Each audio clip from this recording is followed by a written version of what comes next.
अच्छा बोलिए आप। हाँ बोले आप बोले। हाँ बोले आप बोले। स्पीकर सर, मेरा कल एक सवाल था जो हिंदुस्तान के इतिहास में पहली बार डिसीजन लिया गया कि इलेक्शन कमिश्नर्स को फुल फुल इम्यूनिटी दी जाएगी। ठीक है, ये है ना, इसका जवाब इसका पीछे मैं खत्म नहीं किया सर। इसके पीछे जो थिंकिंग थी वो हमें सबसे पहले बताएं। ठीक है। दूसरी बात, नहीं हरियाणा की जहां इन्होंने बात की, इन्होंने एक उदाहरण लिया, वहां पर अनेक उदाहरण हैं। वो भी आपने दिया था ना, 19 वो भी आपने दिया था, इसलिए दिया वो भी 19 लाख वहां पे फेक लोग, वो उदाहरण आपने दिया था, इसलिए उसका जवाब दिया। और ये भी हमें बता दीजिए, actually let us have a debate on my press conference. Let us go. Let us have very good idea. Let us have a debate on my press conference. Amit Shah ji, I challenge you to have a debate on the 3 press conferences. Please. ठीक है, बैठ जाइए। माननीय, please माननीय, आपने बात की थी, प्लीज। डिबेट ही तो चल रही है। उत्तर प्रदेश में और हरियाणा में दोनों चुनाव में वोट कैसे दे रहे हैं? प्लीज ये भी जवाब दे दीजिए। माननीय गृह मंत्री जी। मान्यवर, पहली बात मैं स्पष्ट करना चाहता हूं, मैं 30 साल से विधानसभा और संसद में जनप्रतिनिधि के रूप में चुनकर आता हूं। मुझे लंबा अनुभव है संसदीय प्रणाली का। विपक्ष के नेता महोदय कहते हैं कि पहले मेरी बात का आप जवाब दीजिए, मैं सुनना चाहता हूं। आपकी मुनसफी से संसद नहीं चलेगी। मेरे आप बोलने का क्रम मैं तय करूंगा। इस तरह से नहीं चलेगी संसद। मान्यवर, उनको धैर्य रखना चाहिए मेरा जवाब सुनने का।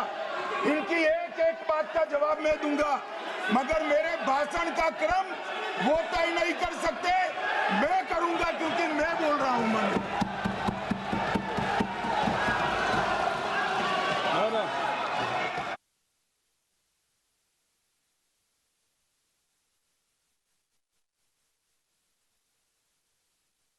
एक मिनट गृह मंत्री जी, एक मिनट गृह मंत्री, क्या गलत बोला उन्होंने यही बोला, आपने जो बात उठाई है मुझे कब बोलना है मैं तय करूंगा, यही बोला ना। उसमें क्यों उत्तेजित हो रहे हो आप? हाँ, आपके 2-2 मिनट में खड़े होने से थोड़ी जवाब देते रहेंगे। नो, माननीय गृह मंत्री, नहीं हो सकता। मैं आपको फिर मौका दूंगा, आपको।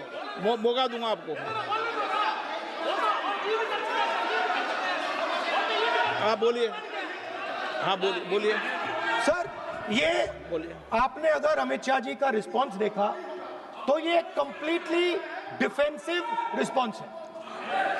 ये घबराया हुआ रिस्पांस है, ये डरा हुआ रिस्पांस है। अब सुनिए पूरी बात, प्लीज मानिए। नो, सच्चा रिस्पांस नहीं है। माननीय गृह मंत्री जी, मान्यवर, आपके चेहरे पर बैठो। मान्यवर, आपके चेहरे पर चिंता की लकीरें मैं देख रहा हूं कि मैं क्या बोलूंगा। मैं उनके उकसावे में नहीं आऊंगा, मैं मेरे विषय पर बोलूंगा। मान्यवर, मैंने इतना ही कहा कि मेरे भाषण का क्रम मैं तय करूंगा। मेरे भाषण का पहले क्या बोलना, बाद में क्या बोलना, मैं तय करूंगा। और मैं मानता हूं कि हर एक वक्ता का ये अधिकार है, उनका भी है, मेरा भी है। कल वो बोल रहे तो हम ऐसा थोड़ी ना बोले आप झूठ क्यों बोल रहे हो। हम नहीं बोल सकते साहब। वो माननीय विपक्ष के नेता है, वो बोल सकते अपना भाषण। मान्यवर, और मैंने तो ये भी कहा, मेरा पूरा भाषण छूट कर कुछ बच जाता है तो आप पूछिएगा, मैं जवाब दूंगा। मगर अब धैर्य भी चाहिए और सुनना भी चाहिए, दोनों चीजें करनी पड़ती है। मान्यवर, वोट चोरी का कोहराम बचा।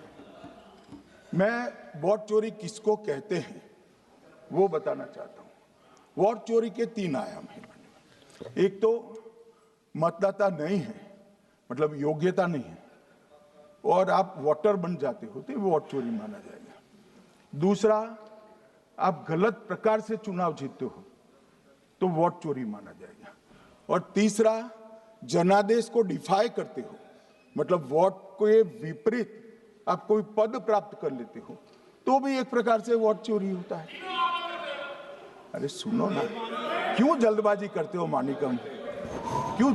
अब मैं 3 वोट चोरी की घटनाएं बताना चाहता हूं। सबसे पहली घटना हुई, आजादी के बाद देश का प्रधानमंत्री तय करना था। तय कौन करना था? तो उस वक्त के जितने प्रांत थे इसके कांग्रेस के अध्यक्षों ने, उनके एक एक वोट से तय होना था। अब 28 वोट श्री सरदार पटेल को मिले और 2 वोट जवाहरलाल नेहरू जी को मिले।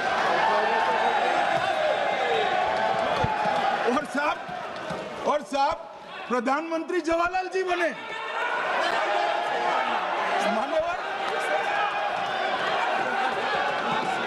मान्यवर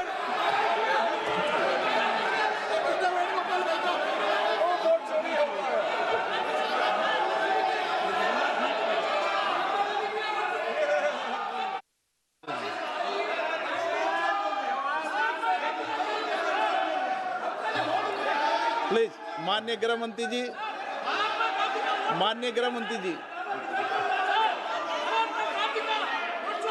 प्लीज।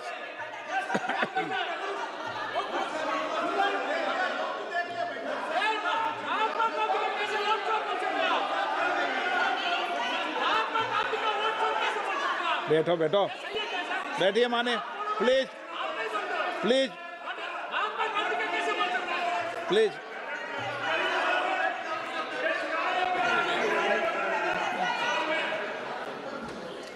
मान्यवर दूसरी, प्लीज बैठिए बैठिए माननीय सदस्य, प्लीज, हर बार नहीं उठते, बैठिए। मान्यवर दूसरे प्रकार की वोट चोरी और नैतिक तरीके से चुनाव जीते, ऐसी वोट चोरी भी भूतकाल में एक बार हुई थी। श्रीमती इंदिरा गांधी रायबरेली से चुनी गई। इलाहाबाद हाईकोर्ट में श्री राजनारायण पहुंचे कि चुनाव नियमों के अनुसार नहीं हुआ। इलाहाबाद हाईकोर्ट ने ये तय कर दिया कि श्रीमती गांधी ने उचित तरीके से चुनाव नहीं जीता है, हम इसको रद्द कर देते। मान्यवर, ये भी वोट चोरी थी, बहुत बड़ी वोट चोरी थी।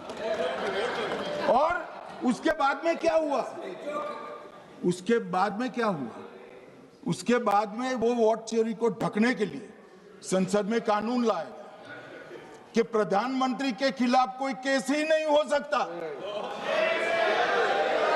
मैं विपक्ष के नेता को कहना चाहता हूं, इम्यूनिटी की बात आप चुनाव आयोग की पूछ रहे हैं, इसका तो मैं जवाब दूंगा, इम्यूनिटी का। मगर ये इम्यूनिटी जो श्रीमती गांधी ने दी थी, इसके लिए आपका क्या कहना है? और उन्होंने तो स्वयं के लिए ले ली। उनका आरोप है। प्लीज, ऐसे नहीं चलता मान्यवर, आप जब बोले, जब 5-5 मिनट में उठेंगे क्या? ये मान्यवर, उनका आरोप है। आप भी बोले ना, गलत। 1-1 मिनट में सदस्य नहीं उठेगा ना। मान्यवर, उनका आरोप है कि सरकार ने बनाया तो लोकतंत्र ने बनाया, तो जो समय का केस था वो बताया है, आगे का तो बताया। मोदी जी को भी सब लोगों ने प्रधानमंत्री बनाया है भाई, आपकी कृपा से नहीं बने हैं। मान्यवर,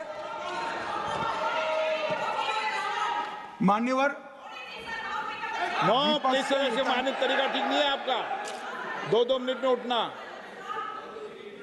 मान्यवर, विपक्ष के नेता ने कहा कि आपने चुनाव आयुक्तों को इम्यूनिटी दी। इनका आरोप सत्य नहीं है, मैं इसकी बात बाद में करता हूं। परंतु हमने तो चलो मानो चुनाव आयुक्त को इम्यूनिटी दी, श्रीमती गांधी ने तो अपने आप को इम्यूनिटी दी थी।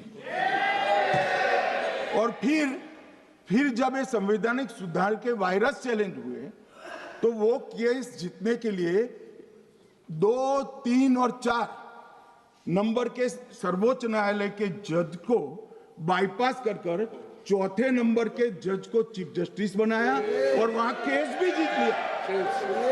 और मान्यवर, तो इतिहास है, कौन जुटला सकता है?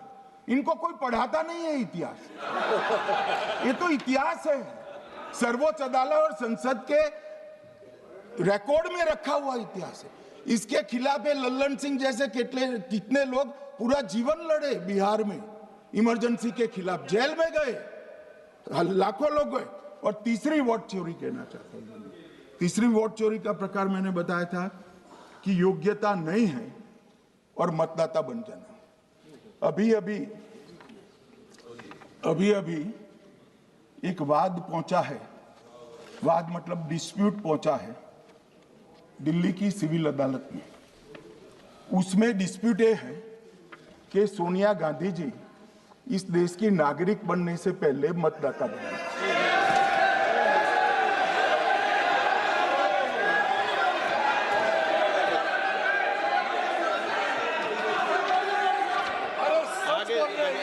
आगे सुनो, बोल क्या रहे, पूरी बात तो सुनो।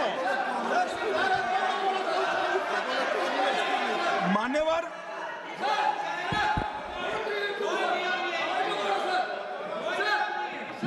मैंने इतना ही कहा है कि अदालत में केस चल रहा है जो फैक्चुअल है। अब जवाब तो उनको अदालत में देना है, सोनिया जी ने यहां क्यों दे रहे? अदालत में जवाब देना है।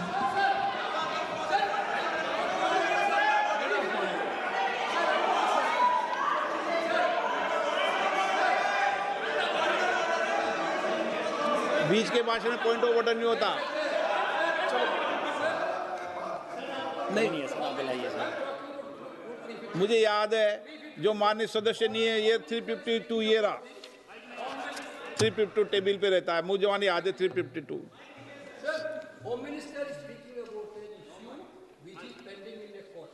Actually, what happens is, Rosa will report some details.